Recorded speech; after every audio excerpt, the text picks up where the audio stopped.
Hello friends, ഇന്ന് മീഷോയിൽ നിന്ന് വാങ്ങിച്ച ഒരു ഓട്ടോമാറ്റിക് വാട്ടർ ക്യാൻ ഡിസ്പെൻസറിൻ്റെ റിവ്യൂ ആണ്.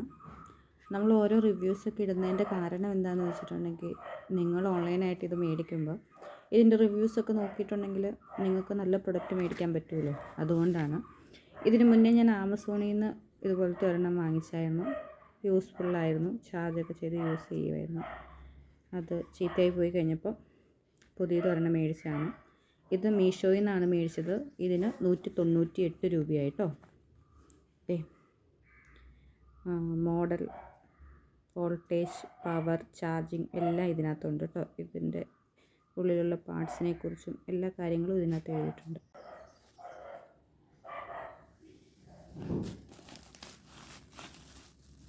ഈ കവറിൻ്റെ ഉള്ളിൽ ഇതിങ്ങനെ 2 ബ്രോഷേഴ്സും ഡിസ്പെൻസറും അതിൻ്റെ ട്യൂബ്, ചാർജർ, വെള്ളം ഒഴുകി വരുന്ന പൈപ്പ് പോലത്തെ സാധനം, അത്രയും സാധനങ്ങളുണ്ട്. ഇതിലെഴുതിയിരിക്കുന്നത് ഈ സ്റ്റീൽ സാധനം ഇതിൻ്റെ ഉള്ളിൽ ഫിക്സ് ചെയ്യുന്നത് എങ്ങനെയാണെന്നുള്ളതും ഒക്കെയാണ് ഇതിൽ എഴുതിയിരിക്കുന്നത്. ഇത് യൂസ് ചെയ്യുന്നതിന് മുന്നേ ചാർജ് ചെയ്യണം.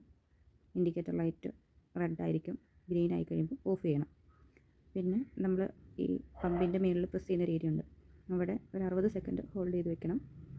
പിന്നെ 2 second hold for 2 second for continuously 10 minute. Okay. ഒന്ന് പ്രസ് ചെയ്തിട്ടുണ്ടെങ്കിൽ 60 സെക്കൻഡ്. പിന്നെ ഒരു 2 സെക്കൻഡ് പ്രസ് ചെയ്താൽ 10 മിനിറ്റ് വരെ ഇത് കണ്ടിന്യൂസ്ലി വരും. പിന്നെ സ്റ്റോപ്പ് ആവാനായിട്ട് ഒന്നുകൂടെ ആ മുകളിൽ പ്രസ് ചെയ്യണം. പിന്നെ സിലിക്കോൺ ഹോസ് ഇതൊന്ന് കുറച്ച് നേരം തിളപ്പിക്കണം. ഈ ഓസ്, ഇതിൻ്റെ ഉള്ളിലുള്ള ഓസ് കുറച്ച് നേരം തിളപ്പിക്കണം. തിളപ്പിച്ചതിന് ശേഷം വേണം യൂസ് ചെയ്യാൻ. പിന്നെ എല്ലാ 2 മാസം കൂടുമ്പോഴും തിളപ്പിക്കണം. 6 മാസത്തിലൊന്നിൽ റീപ്ലേസ് ചെയ്യണമെന്നും എഴുതിയിട്ടുണ്ട് സിലിക്കോണിൻ്റെ. പിന്നെ അങ്ങനെയൊക്കെ എഴുതിയിട്ടുണ്ട്. എന്തൊക്കെ ഇതിനകത്തുള്ളതൊക്കെ എഴുതിയിട്ടുണ്ട്.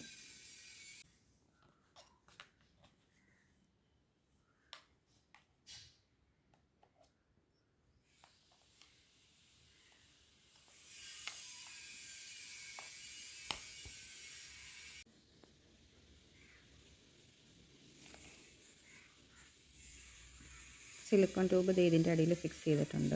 ആ സ്റ്റീലിൻ്റെ ഇവിടെ ഫിക്സ് ചെയ്തിട്ടുണ്ട്. പിന്നെ ചാർജ് ചെയ്യുന്നത് ഈ സ്ഥലത്ത്. ആ ചാർജ് ചെയ്യുന്നതാണ് ഇത്. സി ടൈപ്പാണ്. നമ്മുടെ ഫോൺ സി ടൈപ്പ് ഉള്ളതിൽ ഫോണിൻ്റെ ചാർജറിൽ ഇത് അറ്റാച്ച് ചെയ്തിട്ട് ഇതിൽ കണക്ട് ചെയ്ത് വയ്ക്കാം. ആദ്യം നമ്മൾ ചാർജ് ചെയ്യുമ്പോൾ റെഡ് ലൈറ്റ് ബ്ലൂ ആവുന്നോടം വരെ ചാർജ് ചെയ്യണം. അതിന് ശേഷം വേണം യൂസ് ചെയ്യാൻ. Thanks for watching.